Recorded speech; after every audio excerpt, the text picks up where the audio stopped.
रामाय रामभद्राय रामचन्द्राय वेधसे रघुनाथाय नाथाय सीतायाः पतये नमः।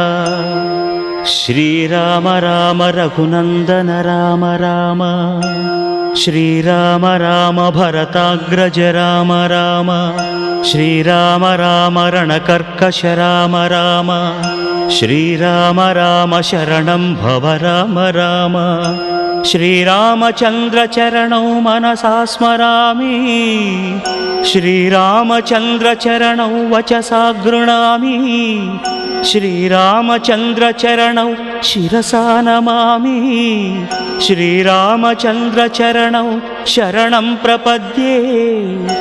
माता रामो मत्पिता रामचन्द्रः